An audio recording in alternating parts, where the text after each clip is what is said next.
Radhe Krishna Radhe Krishna, Radhe Radhe Radhe, Radhe Krishna Radhe Krishna, Radhe Radhe Radhe. Hello મિત્રો, કેમ છો? મજામાં? આજે આપણે અળવીના પત્તા જો તમને બતાવું છું.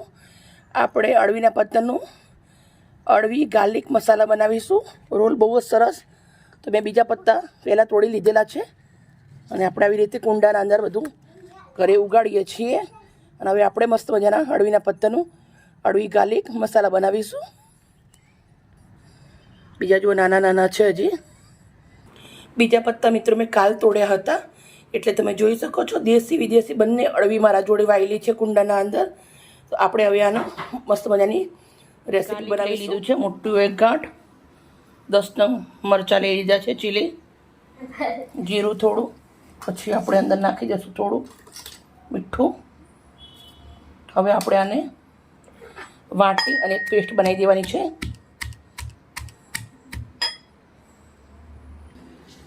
સરસ વાટી અને રેડી કરી દીધું છે. હવે મિત્રો મેં 1 વાટકી ચારી અને બેસન લઈ લીધું છે. આપણી આ ગાર્લિક ચીલીવાળી પેસ્ટ નાખવાની છે. 2 લીંબુનો રસ નાખવાનો છે. હવે આપણે થોડું મીઠું નાખી દઈશું. મીઠું પેસ્ટ વાટી ત્યારે પણ થોડુંક લાલ મરચું નાખવાનું છે. થોડી હળદર નાખવાની છે.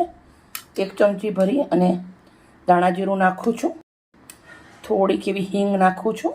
હવે થોડું અંદર પાણી નાખીશું અને સરસ મજાનું ગાડું ગાડું બેસન બનાવી દઈશું. આવી રીતના મિક્સ,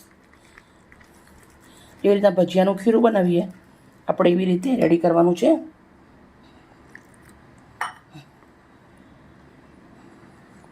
બટાકાના પતરીવાળા ભજીયા બનાવીએ ને એવી રીતે આપણે આને રેડી કરી દઈશું.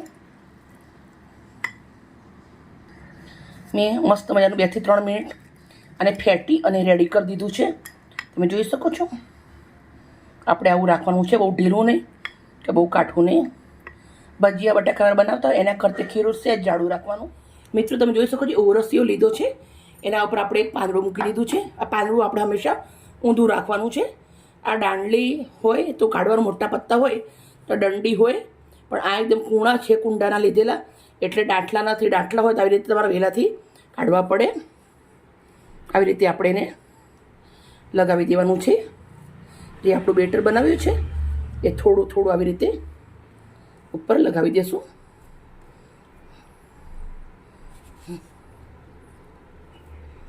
હવે આપણે બીજું પાન ઉપર મૂકવાનું છે. આવી રીતે એને પણ આવી રીતે લગાવી દેવાનું છે. સ્ટેપ બાય સ્ટેપ બધા જ પાન આપણે આવી રીતે લગાવી દેવાના છે. પહેલાં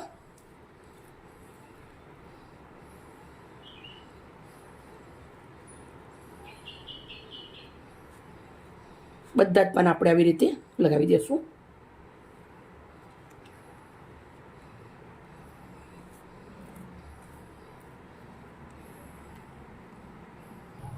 બધા પત્તા લગાવી દીધા છે. હવે આપણે આ લાસ્ટ પત્તું છે.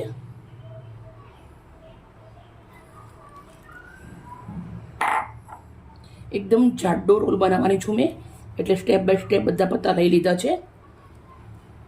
આ 2 જણાના નાસ્તામાં ચાલે આપણે એટલું થયું છે. મિત્રો તમે જોઈ શકો છો રોલ હવે આપણે આવી રીતે એને વારવાનું છે.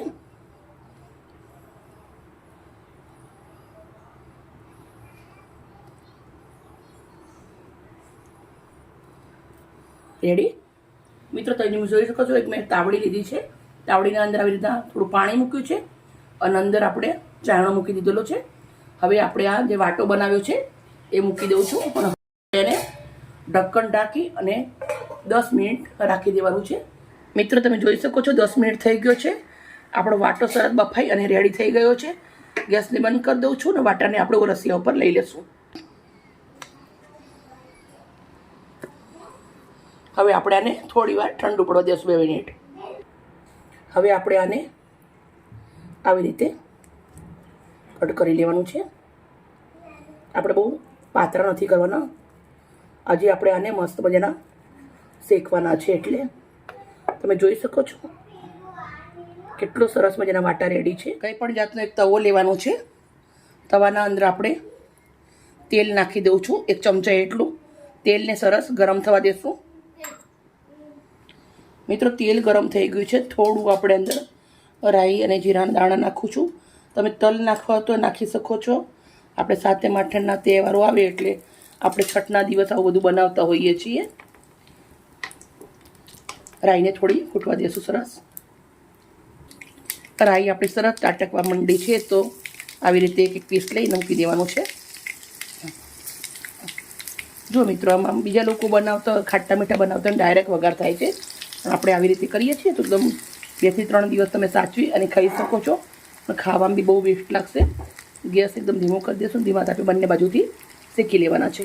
મિત્રો તમે જોઈ શકો છો. હવે આપણે આને થોડી વાર 2 મિનિટ પછી આવી રીતે ઉલટાવી દેવાના છે.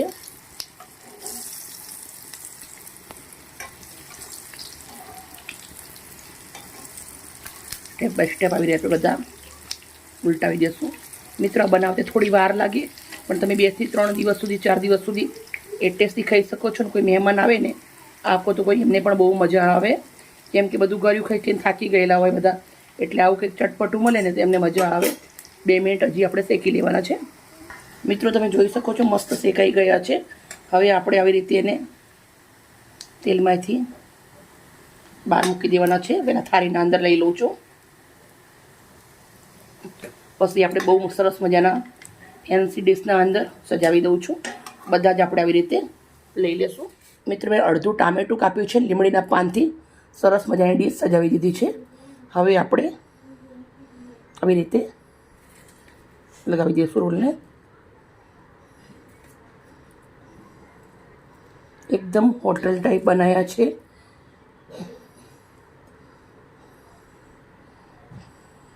મિત્રો તમે જોઈ શકો છો કેટલા સરસ મજાના સજાવી રેડી કરી દીધા છે. પણ ઉપર હવે આપણે થોડા આવી રીતના શેકેલા તલ છે મારા જોડે, એ ઉપરથી હું નાખું છું.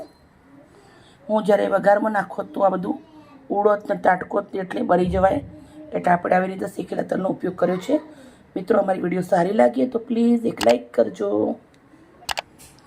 ઓકે મિત્રો, બાય બાય. કાલે મળીશ નવી રેસીપી સાથે. તમારા પરિવારનું ધ્યાન રાખજો. મિત્રો happy Shitala Satam. Okay, bye bye. Radhe Krishna, Radhe Krishna, Radhe Radhe Radhe, Radhe Krishna, Radhe Krishna, Radhe Radhe Radhe.